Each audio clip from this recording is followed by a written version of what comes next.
Good morning. How's that? Did you see that full moon last night? Can you feel it working on you? Notice people around you a little irritable? No? Yeah, of course not us, because we are religious scientists. We are not subject to the movement of the environment. We are independent.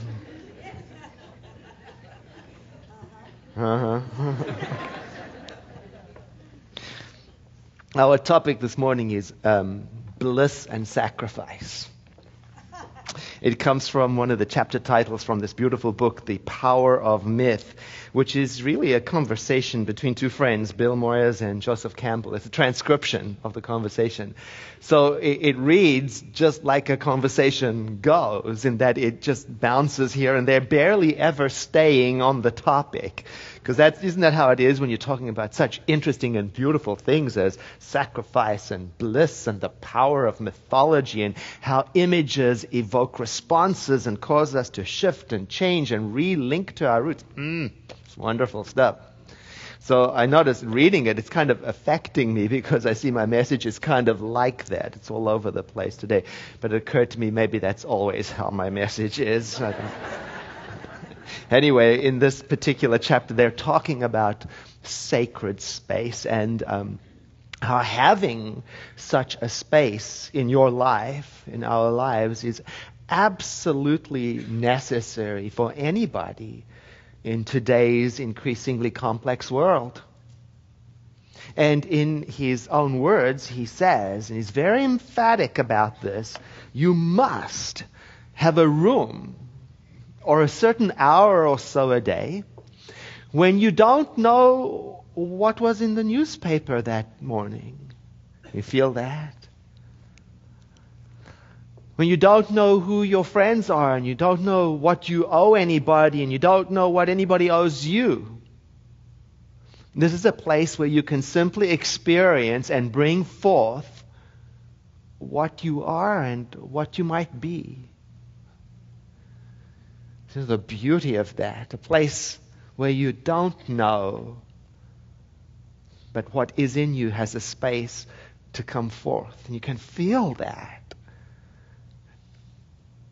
So he's talking about two things, intentional space or intentional time that is purposely set aside for a very important function. And maybe that's what sacrifice means.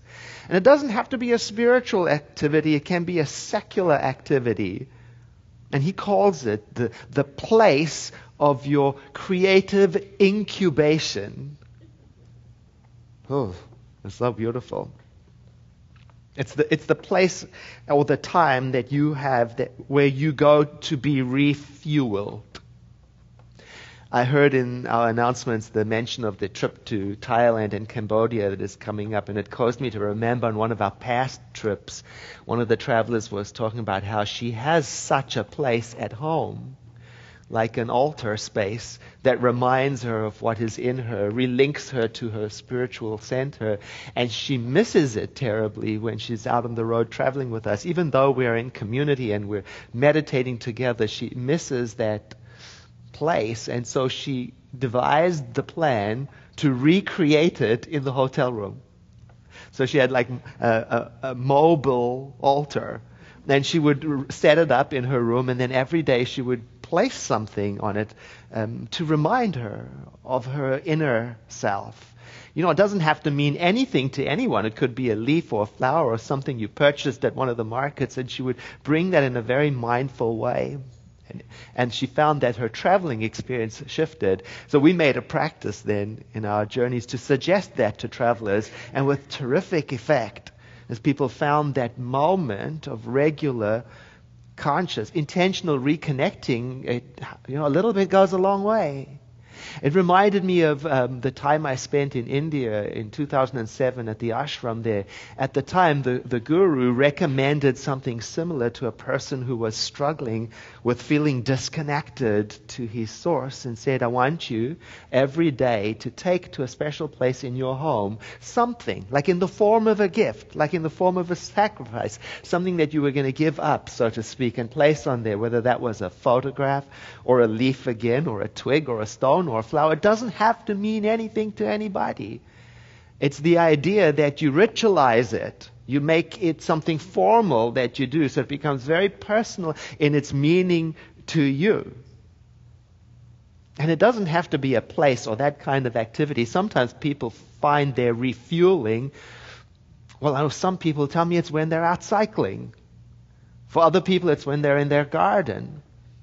For some people, it's when they do yoga. Everybody's got a place or an activity or something where you can refuel. But he says we've got to have it. So something different to meditation.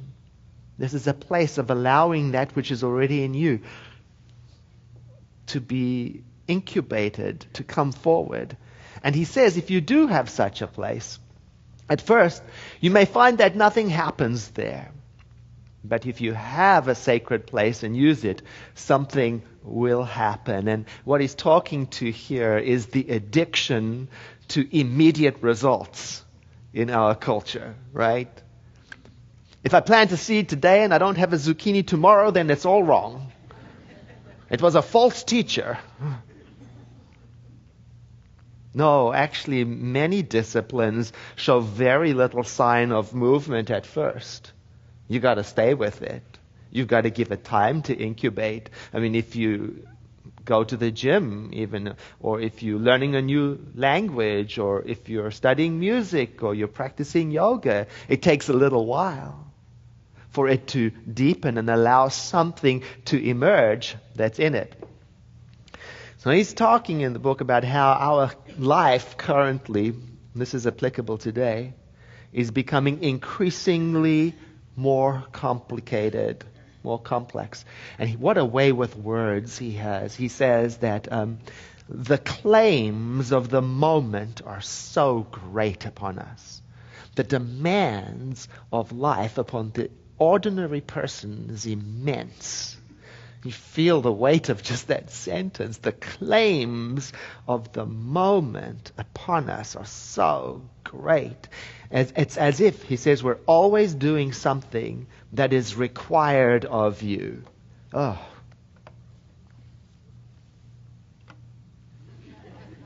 And to be able to meet the needs of the day, you've got to have a refueling center. And remember to use it. I was having dinner with friends just a couple of weeks ago, and they got one of those hybrid cards that runs both on electricity and gas.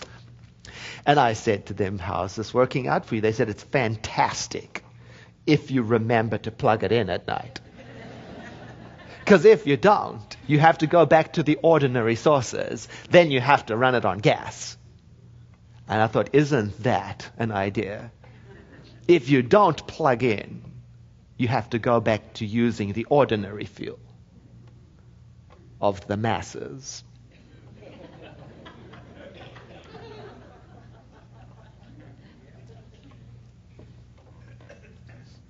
The claims of the moment, if that's all you listen to, the claims of the moment upon you, then you get what I would call the mass mentality, herd mentality. Herd mentality.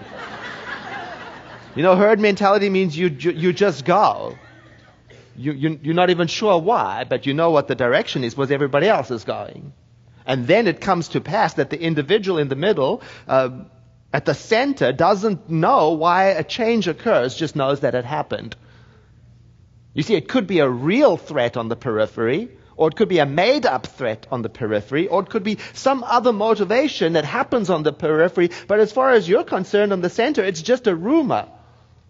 All you know is that now you're going north, and you're nervous about it. Is this bad news? That's good news, actually. Because spiritual living is in part about stepping out of the herd mentality. Or at least becoming conscious of those times when you choose to go with it. Because we're social beings. We like to go with the group now and then. It's fun. Oh, but to stop thinking, or to stop choosing, like Margaret Owen's song said, or to stop refueling. That's dangerous. It is my opinion that the most powerful weapon of a corrupt government is an uneducated people.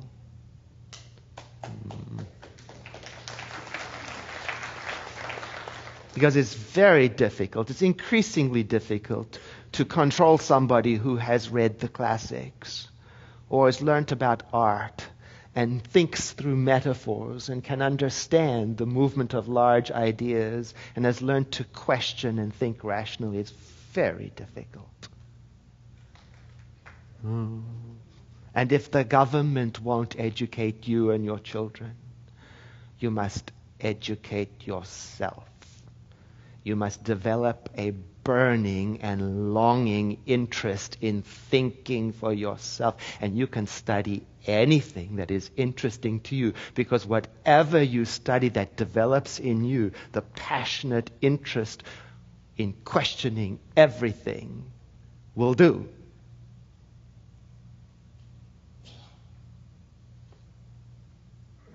But you would have to give up being lulled along in the direction of the herd. You see, that's what sacrifice means. You have to give up something. Or give up something destructive. Oh, the word sacrifice is so beautiful. It means, it's two words, holy and make. Make holy. By setting it aside for a special use, for a use that evokes in you what is in you, brings it forward. And I think the author in this book is suggesting that we give up some of the time that herd mentality uses up, so that we can use our precious life by dedicating a portion of our time to doing something that brings out what is great in us. So Campbell asks, this is his question, he says, where is your bliss station? Isn't that a beautiful question? Where is your bliss station? In other words, where do you go to relink? And he's emphatic again. He says, you have to try to find it. And using beautifully archaic language, he says, get a phonograph, as if anybody knows what that is. Get a phonograph and put on the music that nobody else respects. You know what he's talking about, right? The stuff that you love. Nobody else understands it. Or get the book you like to read.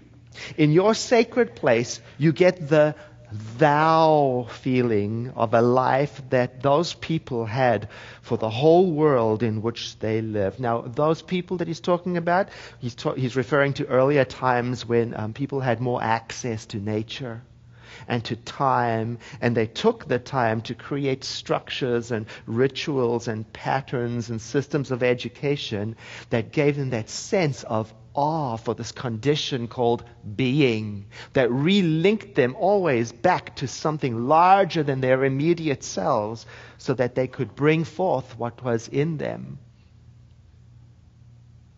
That's what religion means. It's thought to be made up of two words, again, or a concept, to relink, to tie you back, to bind you to that which is greater than you are, that evokes in you the sense of awe for this condition of being. That's what religion is supposed to do. So if somebody says, what's your religion? I guess you ought to stop for a moment and say to yourself, what in my life relinks me to this sense of awe for this condition of being? That would be your religion. And a side story in the book, it's got nothing to do with anything, but it's wonderful. He talks about when he was a student in Paris and he would go to Chartres Cathedral and study all the images in the cathedral for the tremendous awe it evoked in him. And so much so that the keeper of the concierge took him one day, said, would you like to go upstairs to the bell tower and ring the bell with me? And he goes up, and if you've ever been there and you read the story, you'll have the tremendous sense of the awe he experienced just from reading his words. It's absolutely beautiful. And maybe that's the point, the awe in it that is evoked. He says actually that right in that section of the book, he says, you can tell what's informing a society by what the tallest building is in it. So last week we talked about whatever you put in first position in your life will dominate your choices, your words, your actions, your enjoyment, and your experience of life. Right? Remember the commandments? Now, this week we're expanding that metaphorically. Whatever's tallest will inform you about what is important in your life. So he says when you approach a medieval town, you can see, first thing you see, the cathedral dominates the horizon. When you're approaching an 18th century town, you can see, the first thing you see dominates the horizon. The building of government, the castle, first thing you see. You know what's important. Fast forward to modern times. You approach a town. What do you see? The offices of trade. The center of economy. I mean, a downtown is what judges a city, right? How it dominates the landscape. So we can know what's important. And we can personalize that. You know, you play with the metaphor, play with the idea. Ask yourself, how have I arranged my living space? Because that's going to inform me about what's important in my life. You know, in other words, what's tallest? I mean, when you walk into my place, what's the thing you see first? Oh, dear. Because, you know, in many homes, it's the entertainment center. That dominates the horizon. See, I grew up pre-TV. In South Africa, we had no TV. I think I was 16 or 17 or 18 before we had our first TV. And the first show I ever saw on TV was I Love Lucy. What an awesome education. So before TV arrived, you know, the centerpiece of a home was the dining room and the living room. In fact, for us, it was one big area, dining room that side, living room the other side. And that was the first place. That was the highest place. That was the tallest place. Everything of any kind of importance took place there. In fact, some people, that was their showpiece, the dining room. So much so that it was set aside and not used. It was more like here's our dining room. You know, with plastic covering everything. Does anybody know what I'm talking about? Yeah, exactly. Oh dear. And then slowly the table became more important, you know, for everything, because that's where connection took place. That's where mutual nurturing took place. That's where conversation took place until TV arrived. And then slowly and slowly it displaced the dining room and it took the center stage, and there it was. Connection lost ground to entertainment. Well, in today's society, you can tell what's important because of how it looms from the horizon. As you approach this society we're living from afar, you can see what stands high and tall. Movie stars and athletes. So big. It's the tallest thing you see. They even comment on politics. And we listen to them.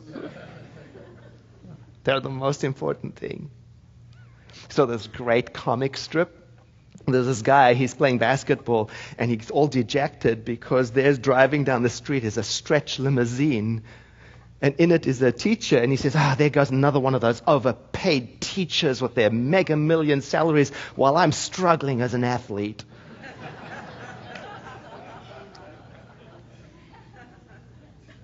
Yeah.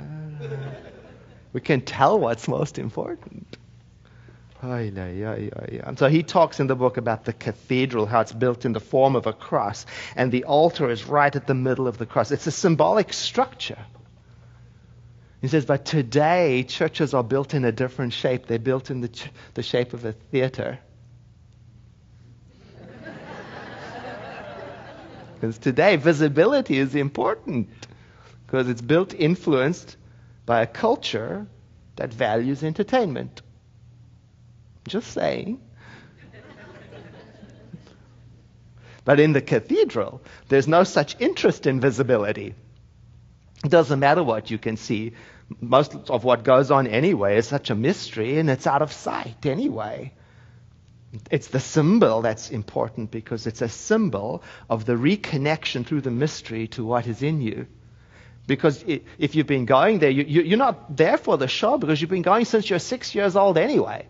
You know it all. It's the ritual of showing up to witness the mystery that reconnects you to the awe of your being. That's why you show up. So I'm thinking about the Center for Spiritual Living right now. What's at the center of your spiritual life? Hopefully it's not me, because that would be too little. And that would be a sure indication there's time to move the furniture around.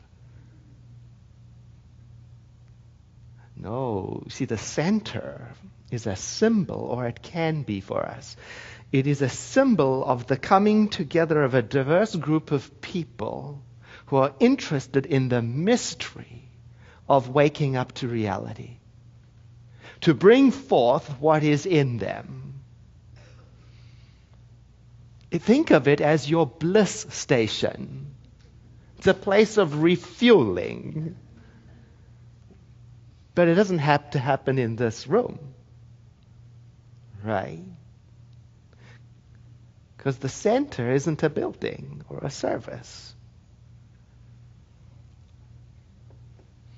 And when you think about it that way, then the ritual of showing up wherever you show up then puts you at the center of the cross. Now, you become more important than the message or the music. Because don't you know, one day, there will come a time when you have heard everything that I have to say, or that any person up here can possibly think up to say. And when that happens, you won't be disoriented or stressed, because you will have begun to see the center in a new light. Because what happens up here will no longer be as important to you as what is happening in you.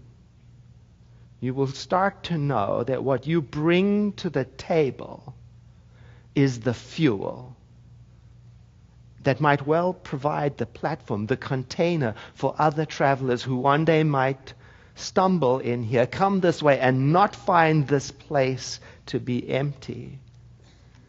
Not because I am not here, but because you are here, prayed up, awake, thinking, questioning, self-educating, relinked to awe, self-determining. And then the center won't require a message, because it will be rising up from the people.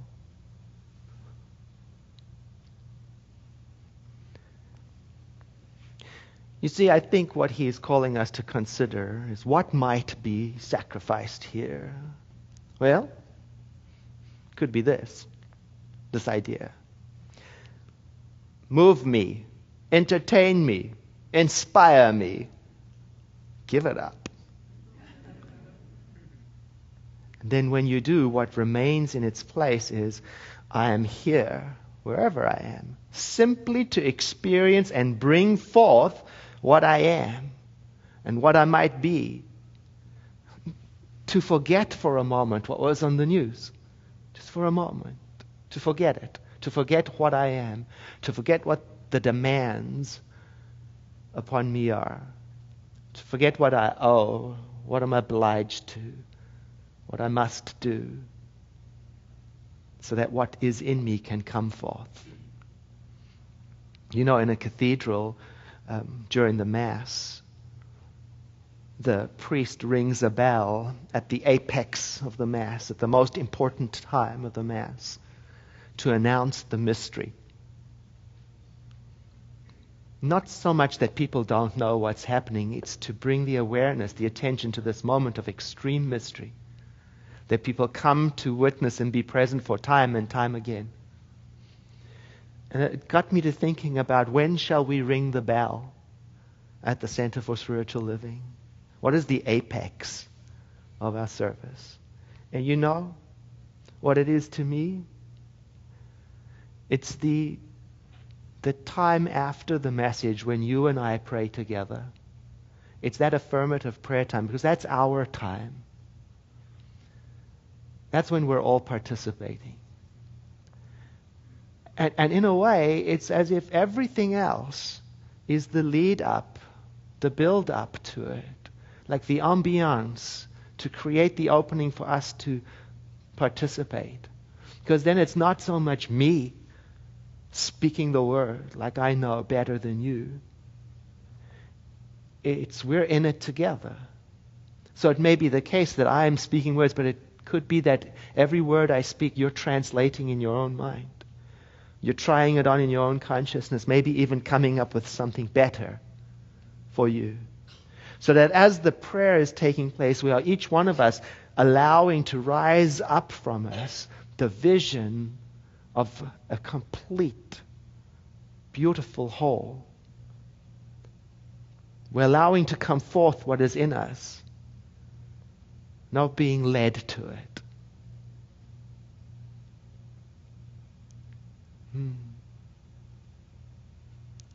So now it's that time.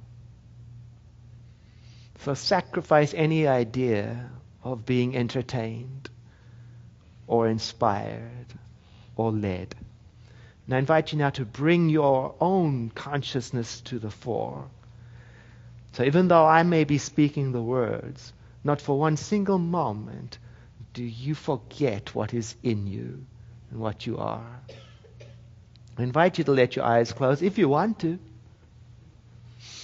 And to breathe in as we enter into this atmosphere of prayer in which each one of us bring into our awareness this idea of divinity in whatever words work best.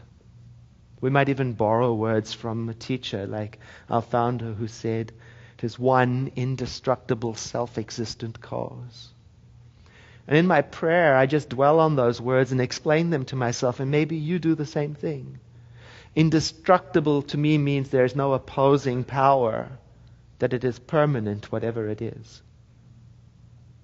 Self-existent to me means nothing created it. Nothing came before it. It is the cause of everything. And his words say that it is in and through all creation, but not absorbed by its creation. And I sit with those words and explain to myself what it could possibly mean. And maybe you do the same thing. It is in and through all creation. It is part of everything. Wherever I go, it is part of everything. Whatever time zone I'm in, it's part of everything. In this life and in the next life and the previous life, in this dimension. And it is not absorbed by its creation, meaning it is not diminished or exhausted. It is the permanent presence that deserves a bell ring. And so my prayer then relinks me to that sense of awe for what divinity is. I am the inheritor of this great mystery. I am a place where this creation shows up. And so I do not depend on hunches or spirits or phenomena. I depend only what is within me. because we, are learning to keep silent tryst with the Almighty Spirit within and the law of good within. So then, divinity can speak directly to us. I let no other candidate apply for room within this temple. I listen to that divine presence alone, unconfused and unconcerned in the many interesting things, mentally, subjectively, which rise up out of the great collective unconsciousness. No. I am clear that the great mystery and the awe that I feel right now is the truth of my being. I try to express that in words. And the best I can come up with is, all is well in this moment at my bliss station. All is well.